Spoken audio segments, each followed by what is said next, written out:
अस्तु मां सद्गम्य तमसो मां ज्योतिर्गम्य मृत्युं मामृतं गम्य।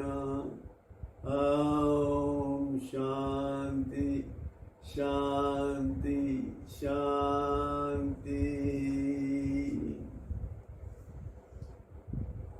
इस मंत्र में ये प्रार्थना की गई है परमात्मा से कि हमें असत्य से सत्य की ओर ले जाइए और अंधेरे से रोशनी की ओर ले जाइए और मृत्यु से अमृत की ओर, अमृत तत्व की ओर ले जाइए। तो सत्य से असत्य से सत्य के ओर जाने की यात्रा है हमारी तुम्हारा जीवन जो है। कोई भी चीज हम जो करते हैं जीवन में किसी उद्देश्य के लिए करते हैं। अब ये विचार करें कि हमारे तुम्हारे जीवन का उद्देश्य क्या है। उद्देश्य सबका एक ही है।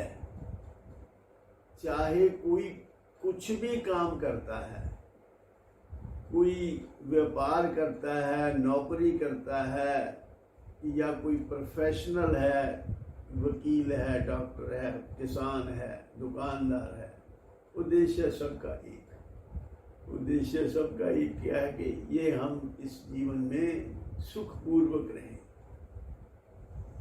और ये भी उद्देश्य होता है कि इस जीवन में सुखपूर्वक रहें और आगे भी हमें हमेशा सुख प्राप्त हो जाए। यानी उद्देश्य सबका यही है कि हम सदा सुखी रहें। हम सुखी बनते तो हैं, हमें सुख मिलता है जीवन में कई बार क्या रोज भी सुख मिलता है। जब हम बहुत भूख लगी होती है तो स्वादिष्ट खाना मिल जाता है तो सुखी हो जाते हैं, परंतु वो होता है क्षणिक सुख, फिर भूख लग जाती है। वो सुख जो है वो रहने वाला नहीं। हम सुखी होते तो हैं, सुखी बनते तो हैं, लेकिन सुखी रहते नहीं। हमारी मांग है सुखी रहने की, हमेशा हम सुखी रहें। सुख ऐसा आए कि कभी जाए ना, और दुख ऐसा जाए कि कभी आए ना। ये है सबकी मांग। इस मांग के लिए करना क्या? देखो, कोई भी काम करना हो ना तो पहले उसकी योजना बनाई जाती है। इसके लिए भी योजना बनानी पड़ेगी, कैसे सुखी रह सकते हैं हमेशा। तो जिस तरीके से हम हमेशा सुखी रह सके, वो काम हमें पहले आरंभ करना पड़ेगा। पहले योजना का आरंभ, फिर वो योजना का अंतिम रिजल्ट। अब योजना का आरंभ है कैसे करें कि हमेशा हम सुखी रहें, दुख कभी आए ना जीवन में, और सुख कभी जीवन से जाए ना। ऐसा क्या करें?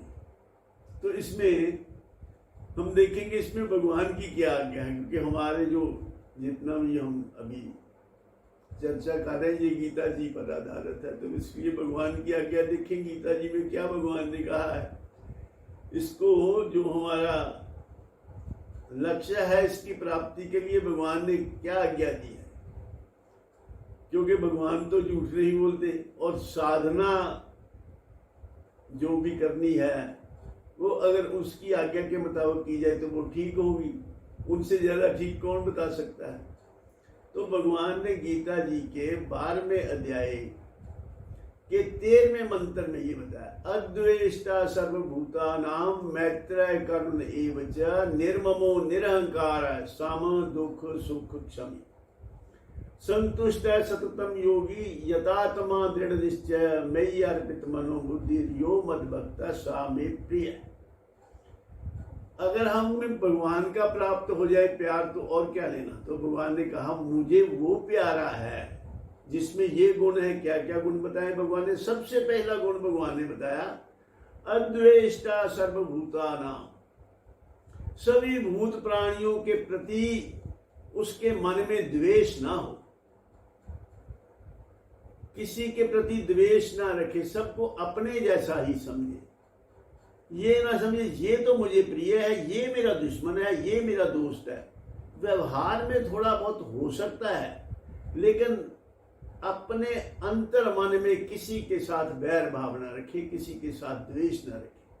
अद्वेष्टा सर्वभूतानाम, ना सिर्फ इंसान के प्रति बल्कि सब भूत प्राणियों के प्रति अद्वेष्ट भाव रखे, अद्वेष्टा का भाव रखे। अद्वेष्टा सर्वभूतानाम मैत्रेय करुण एवच, और उनके प्रति मैत्री का भाव हो, दुश्मनी का भाव ना हो, करुणा का भाव हो। कोई किसी को कोई जरूरत है, कोई किसी चीज के लिए व्याकुल है, तो उस पर करुणा आनी चाहिए तुम्हें। पत्थर की तरह आपका हृदय नहीं होना चाहिए। जब रामायण में एक छोटी सी बात रामायण की बताते हैं, जब भगवान से ने मित्रता की सुग्रीव के साथ, भगवान तलाश कर रहे थे अपनी पत्नी की, सीता जी की, वन वन फिर रहे थे, रावण उठा के ले गया था उसको, तो उनकी भेंट हुई सुग्रीव से, सुग्रीव के साथ मैत्री हुई। सुग्रीव का भी यही हाल था, उसकी पत्नी को उसके बड़े भाई ने जबरदस्ती अपने पास रख लिया और उसको मार पीट के घर से बाहर निकाल दिया। तो वो डर के बाहर घर से रह रहा था, घर से बाहर जंगल में। तो दोनों की भेंट हो गई, दोनों की तकलीफ एक जैसी थी, दोनों में मित्रता हो गई। तो भगवान ने कहा पहले तेरा दुख दूर करेंगे, मैं बाली को मारूंगा।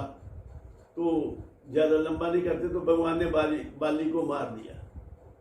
जब बाली को मार दिया, छिप करके मारा बाली को, तो मारने के बाद फिर सुग्रीव रोने लगा, बहुत बुरी तरह से विलाप करने लगा कि मेरा भाई मार दिया आपने, मेरा भाई मर गया, मुझे किसी चीज की जरूरत नहीं है। बड़ा व्याकुल हो गया भाई के लिए। तो भगवान ने कहा कि देखो, तो उसका सिकाया हुआ था, उसने तेरी बीवी को रख लिया जबरदस्ती। छोटे भाई की बीवी तो पुत्री के समान होती है, तो उसने ऐसा व्यभिचार किया, पाप किया और तुम्हें मारपीट के बाहर कर दिया। तेरा राजपाट भी कुछ भी नहीं तुम्हें दिया उसमें से, घर से बाहर तू जंगलों की खाक छान रहा है और अब तू उस भाई के लिए रो रहा है। लेकिन अंत में भगवान ने ये कहा कि ये बात मुझे पसंद है, अगर तू ना रोता, अगर तुझे पश्चाताप ना होता, अगर तुम्हें अपने भाई के प्रति प्रेम ना जागता इस वक्त, तो तेरा हृदय तो पत्थर की तरह कठोर होता। तो मैं उसको पसंद नहीं करता जो कठोर हृदय है। जो कोमल हृदय लोग हैं, जिनकी भावनाएं हैं, जिनमें इमोशंस हैं, मैं उन्हीं को ही पसंद करता हूँ। तो अद्वेष्टा सर्वभूतानाम मैत्रेय करुण एवच, उसमें करुणा होनी चाहिए, मैत्री होनी चाहिए। वो ऐसा जो भक्त है उसको भगवान पसंद करते हैं। मैत्रेय करुण एवच निर्ममो निरहंकार है, उसमें कोई ज्यादा ममता नहीं होनी चाहिए कि मेरापन की, ये मेरा पोजेसिवनेस की भावना नहीं होनी चाहिए। निर्ममो निरहंकार, और अहंकार नहीं होना चाहिए। अहंकार का मतलब क्या है? अहंकार का एक मतलब तो हम ले लेते हैं प्राइड, लेकिन अहंकार का एक सूक्ष्म मतलब भी है। अहंकार का मतलब आकार में अहम, यानी आकार में हम मीन्स अपने शरीर के प्रति अहम भाव रखना, जबकि शरीर के प्रति अहम भाव नहीं होना चाहिए। शरीर के प्रति तो मेरे का भाव होना चाहिए, मम भाव होना चाहिए। मेरा शरीर अहम नहीं है, शरीर इदम है। तो निर्ममो निरहंकार, उसमें अहंकार नहीं होना चाहिए। अद्वेष्टा सर्वभूतानाम मैत्रेय करुण एवच निर्ममो निरहंकार सम दुख सुख क्षमी, और दुख सुख में वो सम रहने का उसका स्वभाव हो और क्षमा करने का उसका स्वभाव हो। ऐसा जो है वो भक्त मेरी साधना, ये ऐसा जो भक्त है वो मेरी साधना में रहता है, वो मुझे पसंद है, वो मुझे प्रिय है। निर्ममो निरहंकार साम दुख सुख क्षमी, संतुष्ट है सततम, संतुष्ट है सततम योगी, यथात्मा दृढ़ निश्चय, मयि अर्पित मनोबुद्धि यो मद भक्त सामे प्रिय। और उस लगातार वो मेरे प्राप्ति के लिए प्रयत्न करे। सततम मीन्स निरंतर, और वो उसमें मेरी प्राप्ति के लिए लगातार प्रयत्न करे। सततम योगी, और वो ऐसा जो भक्त है वो मुझको प्यारा है, संतुष्ट है, जो अपने जीवन में जो भी प्राप्त है उससे संतुष्ट है, प्राप्त को ही पर्याप्त समझे, जो कुछ प्राप्त है उसको काफी समझे। ये नहीं कि तुम्हें परमात्मा ने सब कुछ दिया और फिर भी मांगते जा रहे हो। मान लो 9 पदार्थ दिए और तुम 10वां मांग रहे हो, तो फिर मांगने की आदत है आपकी, मांगते ही जाना, मांगते। तो अगर परमात्मा ने वो नहीं दिया ना, फिर परमात्मा के भी खिलाफ बोलते हैं, मुझे क्या दिया, मुझे बढ़िया गाड़ी नहीं दी, मुझे बढ़िया घर नहीं दिया, कुछ ना कुछ कमी निकालते रहना। जो उसने दिया है उस पर नजर नहीं, जो नहीं दिया उसको मांगना और उसकी शिकायत करना। तो अगर वो तुम्हें 9 पदार्थ जो दिए हैं और 10वां तुम मांग रहे हो, वो दिया नहीं, तो पहले 9 भी छीन ले, तो फिर क्या परमात्मा को कर लोगे? क्या टांग तोड़ दोगे उसकी? क्या कर लोगे? तो इसलिए जिस परमेश्वर से नहीं कोई चाह रहा उसको कीजो सदा नमस्कारा, उसको हमेशा प्रणाम करना चाहिए। जो कुछ उसने दिया है उसके लिए धन्यवाद करना चाहिए। प्रेयर 2 किस्म की, prayer of supplication and prayer of gratification. Supplication का मतलब मांगते ही जाना, मांगते ही जाना, मांगते ही जाना, ये भी दे दो, ये भी। अब देखो, जो भी आदमी आप अपने दैनिक जीवन में देखिए, जो आपसे हमेशा कुछ ना कुछ मांगता ही रहे, तो आप उससे कन्नी कतराने लगते हैं। वो रास्ते में कहीं आए तो आप रास्ता बदल लेते हैं। ऐसे ही परमात्मा को भी ये पसंद नहीं कि हमेशा मांगते ही रहो, मांगते ही रहो। तो जो कुछ मिला है उसके लिए धन्यवाद करने का स्वभाव होना चाहिए। प्रेयर ऑफ ग्रेटिफिकेशन, हे परमात्मा तुमने हमें जो कुछ दिया है, बहुत कुछ दिया है, तो ऐसा जो भक्त है वो मुझको प्यारा है। पहला लक्षण यही है। ये है साध्य है हमारा हमेशा सुखी रहने का, और साधन है हमारा जीवन, और साधना है ये कि अद्वेष्टा सर्वभूतानाम। ये साधना का प्रारंभ है, और इसी साधना से साध्य पदार्थ, जो हमें साध्य है कि हमेशा के लिए सुखी रहना, उसकी प्राप्ति हो सकती है।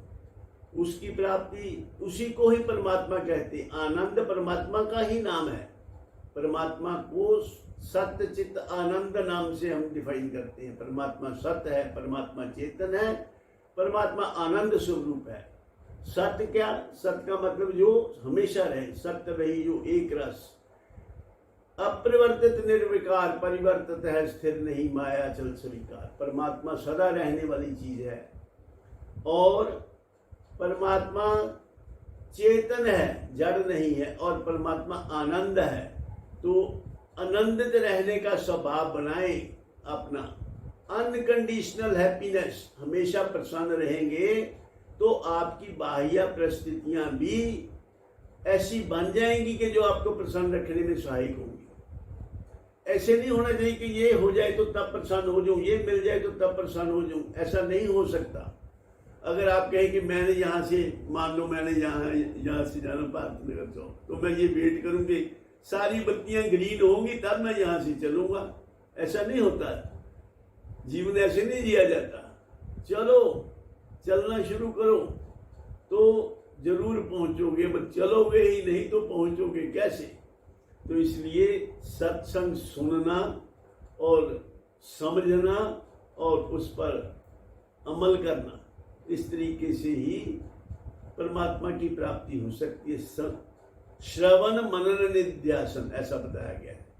सुनो, सुनकर उसको समझो। सुनोगे नहीं तो समझोगे कैसे? समझोगे नहीं तो सुलझोगे कैसे? सुलझोगे नहीं तो प्राप्ति कैसे होगी?